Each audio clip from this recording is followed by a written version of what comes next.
you agree that there is some kind of racism towards workers there? I mean, there has been a kind of narrative, there has been some political color given to this, but given the fact that how labor intensive your industries are in Tamil Nadu,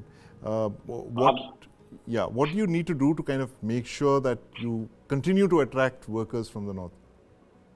Absolutely, I disagree with the gentleman who spoke previously. There are no such tensions. Yes, of course, there are political colors given by for the political gains by the political party, but the ground reality is totally different. All the North Indians feel very safe, and they feel they are treated equally than their own states here. There is an equality here, and we always have a dialogue with the migrant laborers, especially with the people from Bihar, Uttar Pradesh, Odisha, and all. They used to say that they feel very secure and safe, and they say that they are treated as brothers and sisters. And during the COVID pandemic period, Tamil Nadu is the first state to treat the migrant laborers properly, and we have taken care of them as our own family. And even if you talk about Tiruppur, we have done a lot of things for the migrant laborers, and migrant laborers are very happy, and they are the first to go home, and they are the first to return back to the work. So these news peddled by the anti-social elements and the media, I think last year news was peddled with all the fake videos, which has been, we suppressed along with the police department, along with the district administration, along with the help of the state government. We suppressed the news within 24 or 48 hours, and we brought into the clear picture that this has been happened somewhere across some other states in India, and none of the workers in Tamil Nadu has been affected by the racism or what kind of narratives they said. One thing I should agree that Tamil Nadu is far ahead than any other states in India. We have been, we have crossed the benchmarks, and now we are competing not with the other states. We are not competing with the neighboring states or the northern states. We are competing with the countries like Bangladesh, Vietnam, the manufacturing destination, even with China. So you can in this show I will tell you, like you can send a team of your crew and check the working conditions here and see how North Indians are treated, and you can have your own interview with them. To make it very short, our Tamil workers are exchanging idlis for chapatis. That is bye-bye mentality is happening here. Okay, that's good to know. Tamil workers are exchanging idlis for chapatis. But Kartik, going beyond idlis and chapatis, what more does the government have to do, given the fact that you live in such a competitive environment where states are now competing for workforce?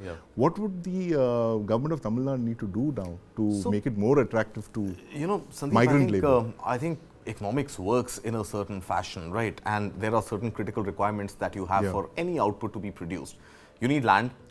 And labor capital. You need labor and you need access to raw material. Yes. All of that is available. But I think what is seldom not spoken about is the fact that you need ease of capital.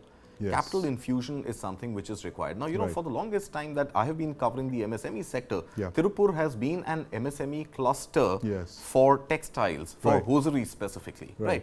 Why hasn't it gone beyond an MSME cluster? Why aren't we seeing bigger corporate houses make those investments? So you need those capital investments to come in. You need the MSMEs also to scale up. How do you scale up? Because if it is just labor arbitrage, you're always dependent on cheap labor, which is going to produce a certain quality which the hands of the labor will permit him or her to produce. So there needs to be more capital infusion so that you can also upgrade yourself technologically. Better machines, better fabrics, better automation, automation on the shop floor. So overall, I think this battle will have to be fought, whether it is Tamil Nadu or UP or Tamil Nadu and UP, like I said earlier. If India needs to take a lead in any sector, and since we are discussing textiles and specifically the textile sector, you don't need to compete only on cost. You you need to compete on quality. Yeah. You need to be a house for large brands to Right. come manufacture in India. Right. Bangladesh has brands like H&M and Zara Gap, producing Zara, and Gap, yeah, and absolutely. all the Yes. global brands which are Right. aspirational, not just for Indians and the lower income countries, Yes. but even for the developed countries. Right. We don't see too many of such brands making headlines by way of their manufacturing investments here in India. That's a very good point, Kartik. And Mr. Nagarajan, why have the big brands not really opened up, set up shop in Tiruppur, given the fact that they're so competitive, and of course, Kartik, let's not forget the coast. Absolutely. It's bang on the coast. Yeah, and so your logistics is also taken care logistics of. is taken care of, right? And that's an advantage that UP doesn't That have. UP does not have. True. Yeah. So why is it that the big brands, the big labels haven't set up shop in Tamil Nadu? See, I think Tiruppur has one of the biggest textile hubs, and I'm sure so many multinationals source from Tiruppur. I mean, Mr. Duraiswamy would actually give out a few names, possibly. Recently, like a leather park was set up in Perambalur, not far away, and that has almost all the big names sourcing from that. So I think the MNC presence is there in Tamil Nadu. The thing is, see, no, I think I'm talking specifically contract manufacturing. The contract manufacturing, specifically brands giving their own designs, their own labels being made from scratch, outsourcing it here. Contract manufacturing is not happening. Sourcing may be happening. Yeah.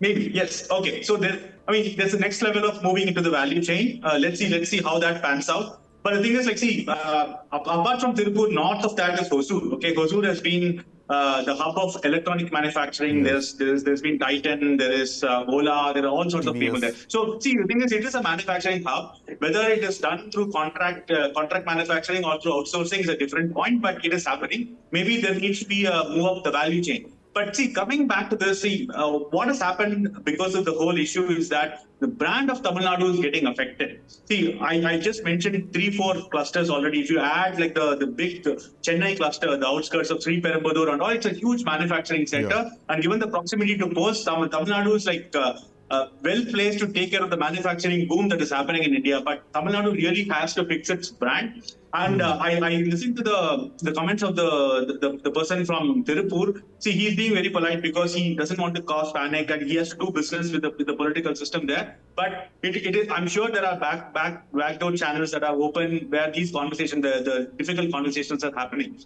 One big point is that, see, even now, the per capita income of Uttar Pradesh is 65,000, Bihar is less than 50,000, and Tamil Nadu is around 3 lakhs. There's a huge disparity. They are going to see a migration of labor. It's not that all will be satisfied only in UP and Bihar. But the thing is, Tamil Nadu has to go the 180-degree and start being an attractive place for migrants. Otherwise, there will be wage inflation. Okay, right. If migrants stop coming to Tamil Nadu, there will be a huge wage inflation, and that is not going to be very helpful.